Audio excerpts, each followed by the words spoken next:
mga misamis nun sa atong parayon nga paghulagway sa mga kalihukan nga giitiman ni Working Governor Henry Wominal alang sa hingpit nga katumanan sa bisyon Asenso Misamis Occidental.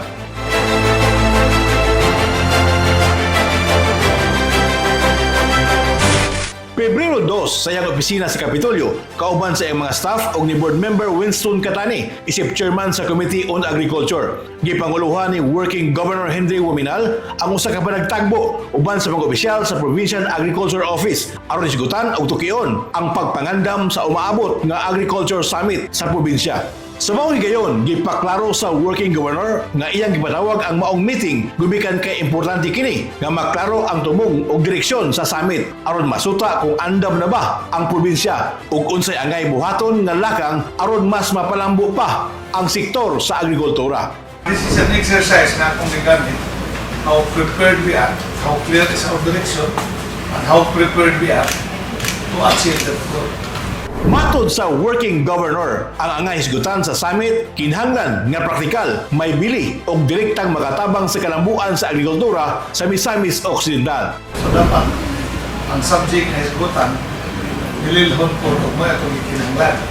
Dili na ito hisgutan ang kuha nga kung ikinanglan galing nga wala na yung problema. Human sa mong panagtagbo dito gihapon sa iyong opisina sa Kapitolyo, gikatagbo usab ni Working Governor Wominal ang mga mayor sa Balyangaw, Plaridel, Lupisayna sa Pagdalaga, Calamba ug Concepcion o BPLSCC uban ang ilang planning ug tourism officers aron hisgutan ug paligunon ang hiniusang plano alang sa palayong pagpalambo sa turismo sa Distrito 1. Sa mong panagtagbo, gipresentar sa mga LGU ang ilang BPLSCC Eco-Cultural Tourism Proposals, usa ka hinuusang plano nga naglangkog sa kapin 53,000 ka hektarya nga yuta gikan sa kabukiran sa Malindang hangtod sa dagat.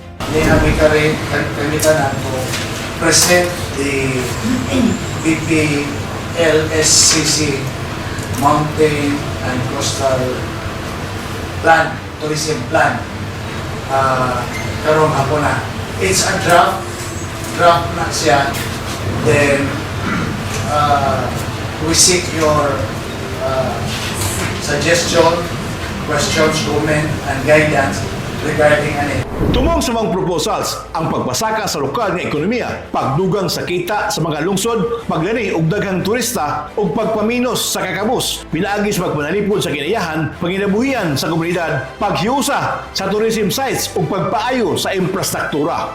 Sa mao higayon, gikalipay sa Working Governor ang gihimong inisyatibo sa mga LGU sa pagpresentar sa ilang eco-cultural tourism proposals ug iyang giawag nga paligunon pa kini pinaagi sa klaro ug epektibong mga programa, lig-on nga sistema sa pagdumala ug hapsay nga implementasyon aron mahimo ang Distrito 1 nga nagunang eco-cultural tourism destination sa Misamis Occidental. I congratulated you na karon ako masayon sa akong issues executive order on organizing you as one of three cluster, as one block, no, for our tourism. So I'm happy, but let's make it sustainable. Diba? What will make this sustainable is that dapat sili ni, muha lang ni, kung ma-achieve, kung mabuhat. Natapos ang ilang diskusyon sa halaw na nga kagabihion nga nagpakita sa lig-on ug aktibo nga liderato ni Working Governor Wominal sa paghatag og klaro nga direksyon ug suporta sa mga programa alang sa pagpalambo sa turismo ug panginabuhian sa kalawang Misamis-non. Pagkaugma Pebrero 3 sa Cagayan de Oro City, isip chairman sa Regional Development Council 10, gipanguluhan ni Working Governor Wominal ang Stakeholders Consultation Meeting para sa pag-andam sa fiscal year 2027 regional budget sa Northern Mindanao. Tumong sa maong konsultasyon nga masiguro nga ang pondo sa gobyerno klaro, inklusibo ug magamit sa mga programa nga motubag gayud sa tinuod nga panginahanglan sa katawan subay sa Northern Mindanao Regional Development Plan gikan sa tuig 2023 hangtod 2028. Sa maong tigong, gimpasay sa working governor ang mas asenso nga agenda na naghatag prioridad sa modernong panggobyerno, maayong infrastruktura, kahimsog, edukasyon, seguridad, kaandam sa klima ug pagpalambo sa kahanas sa mga trabahante. Giawhag niya ang nasudnong ahensya ug lokal nga kagamahanan nga magpatuman og strategic ug long-term nga mga proyekto nga maghatag og malungtarong kaayuhan sa rehiyon. Giawhag usab ni working governor Waminal ang tanang sektor nga maghiusa sa participatory governance alang sa tumong nga mas asenso para sa Northern Mindanao.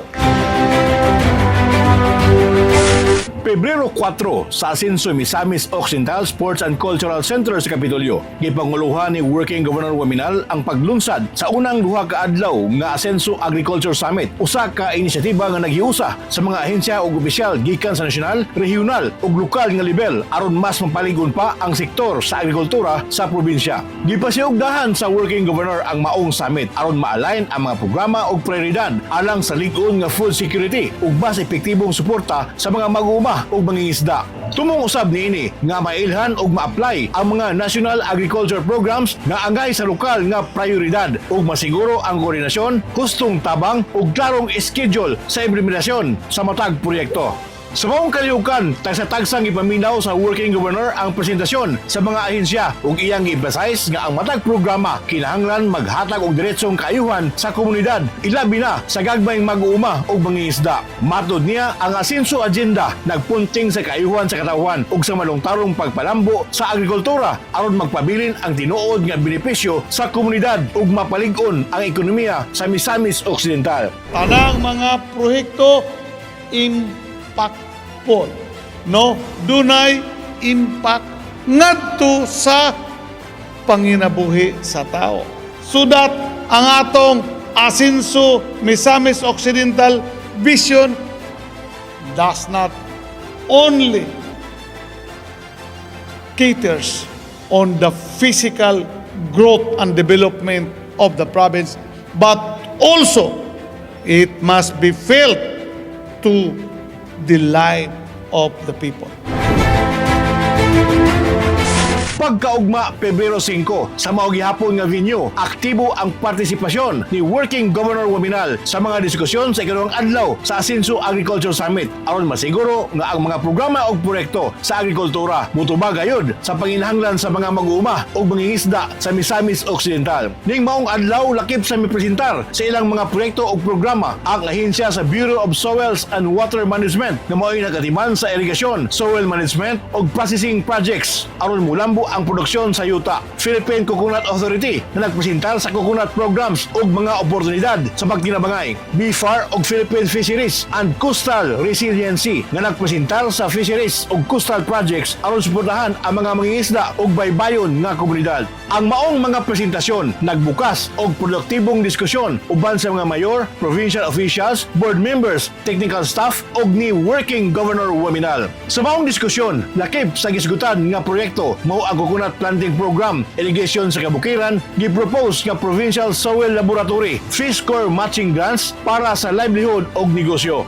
We have to sustain this happiness and the gates for the sustainability nga masustain mo ang happiness atong makita sa successful implementations sa mga programa o proyekto sa Department of Agriculture. Pinaagi sa aktibo nga liderato ni Working Governor Waminal, gisiguro niya nga mulambo ang agrikultura ug pangisdaan ug mulambo usab ang kinabuhi sa mga misamisnon.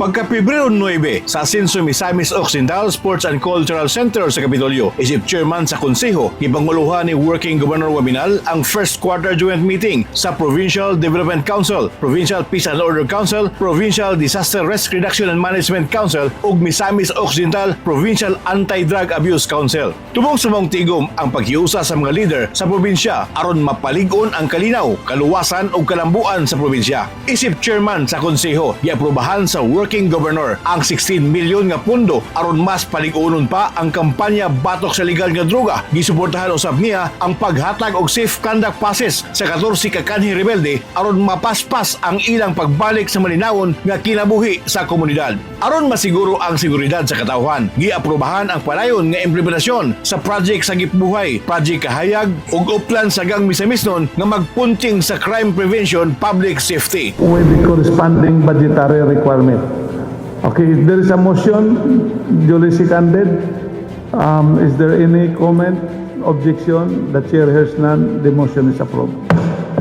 Sa bahin sa Kalambuan, giendorso sa working governor ang dagkong proyekto sa infrastruktura, agrikultura ug turismo ngadto sa Regional Development Council 10 aron mapadali ang implementasyon. Gire-align usab ang 97.9 million alang sa mas andam ug mas epektibong disaster preparedness programs. Sa maong adlaw sa iyang opisina sa Kapitolyo, gipahigayon ni Working Governor Waminal ang unang school board meeting aron hisgutan ang pagpangandam sa Regional Schools Press Conference ug sa NMRA. Lakip sa hisgutan ang maayong pag-organisa sa logistics alang sa press conference aron masiguro ang hapsay nga kalihukan ug igo nga suporta sa mga campus journalists. Gihisgutan usab ang kahimtang sa pagpangandam sa NMRA, lakip ang pagpaayo sa mga sports facilities aron andam ang mga atleta sa probinsya sa umaabot nga kompetisyon. Gipasize sa working governor ang kahinungdanon sa ligon nga suporta sa kabatanunan aron mapalayon ang maayong performance sa probinsya ug mapanalipdan ang titulo isip defending champion sa NMRA sa miaging tuig. Ang maong meeting nagpakita sa palayon nga paningkamot sa liderato sa working governor sa pagpalambo sa talento sa kabatanunan sa journalism ug sports pinaagi sa organisado nga pagpangandam.